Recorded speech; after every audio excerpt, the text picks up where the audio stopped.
Bonjour Laetitia, merci de nous accueillir chez vous. Merci à vous de venir à moi. Et pouvez-vous nous parler de vous et de votre association des Étoiles dans la mer? Oui. L'association des Étoiles dans la mer, elle est assez récente, elle date de mars 2019. Et elle est née suite à un défi de nage que je me suis lancé en 2018, suite au décès de mon mari, du glioblastome, qui est un cancer du cerveau à ce jour incurable. Et avec des collègues soignants, puisque je suis soignante au CHU de Montpellier, on a fondé, et des familles, l'association des Étoiles dans la mer. Et suite à ce défi de 18 km à Porquerolles, donc en juin 2019, beaucoup de familles issues de toutes les régions de France se sont rejointes à nous. Et ensemble, on mène des actions pour lever des fonds, pour aider la recherche médicale. Puisque à ce jour, il y a très peu de financement, pas assez en tout cas, pour trouver un traitement curatif à cette maladie qui touche adultes et enfants. Quelles sont les actions que vous avez réalisées? Alors oui, c'est vrai qu'on fait beaucoup d'actions pour lever des fonds et pour sensibiliser. Du coup, ça nous permet aussi, avec les médias, de pouvoir faire parler de cette maladie. Donc là, c'est avec le Covid, en fait, toutes les actions qu'on avait prévues, les projets ont été annulés et reportés. Donc il devait y avoir des concerts qui étaient à Castres-Mazamet, il devait y avoir la chaîne de nage solidaire avec un relais sur 24 heures du Gros d'Agde jusqu'à Palavas et après le dimanche sur Palavas. Donc ça c'est reporté, on a pu le reporter normalement pour le 19 et 20 septembre cette année. Et donc là c'est notre gros événement, on a au moins une fois par an un événement qui est en lien avec l'eau. L'année prochaine sera probablement en lien avec l'apnée.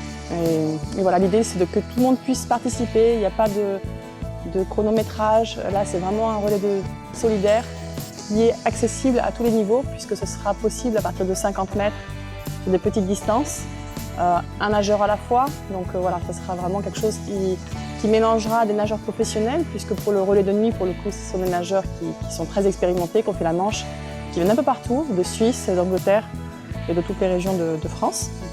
Et donc ça, c'est vraiment plus sur le volet nuit et sur le volet jour. Voilà, c'est vraiment l'idée que ce soit atteignable comme objectif pour tout le monde.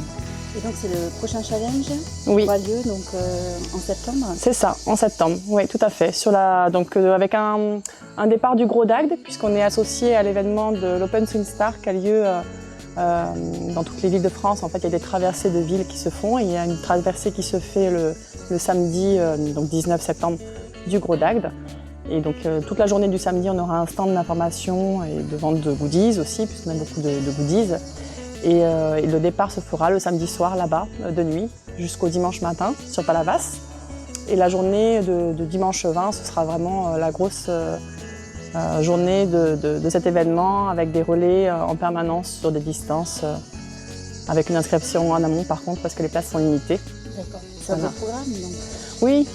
L'idée c'est que ce soit quelque chose, l'eau est très porteur et en même temps c'est assez positif. Donc ça nous permet de faire des actions tout en pouvant faire de l'information sur les stands. Et c'est l'occasion, mais il y a les journalistes aussi qui seront présents. On a un réalisateur et une pilote de drone qui seront là pour faire de belles images. Et c'est important aussi parce qu'en fait, on se rend compte que plus l'association évolue et plus les familles sont portées par tout ça parce que c'est très dur d'être confronté à cette maladie qui est à ce jour un diagnostic fatal. Donc que ce soit pour les personnes atteintes ou pour leurs proches, voilà, ils suivent ça de très près avec beaucoup de joie. Et d'être partenaire avec Open Team, donc vous voyez l'intérêt? Ben oui, je trouve que c'est un intérêt qui est tout à fait dans les corps de notre association, puisqu'on est sur le lien en fait, la mise en lien des personnes avec des actions menées ensemble. Donc c'est vrai que le monde du travail, il est compliqué de nos jours, un peu partout, que ce soit dans tous les domaines, secteurs publics, privés. Et donc de pouvoir avoir des actions comme ça à l'extérieur où les rapprochements sont possibles, et notamment à travers l'activité sportive, je trouve que ça c'est très intéressant. Faire connaître, ouvrir donc les salariés à des nouveaux horizons. En fait. À des nouveaux horizons et aussi à plus de découverte de l'autre, de collectif. Nous par exemple on est beaucoup, il y a des soignants et des soignés dans l'association, dans les bénévoles. Et c'est vrai que voilà, l'hôpital, c'est pas tous les jours facile, donc c'est un moyen aussi de pouvoir se découvrir autrement, de faire ensemble des actions autrement. Et c'est plutôt positif tout ça. Merci Laetitia. Merci à vous. À bientôt.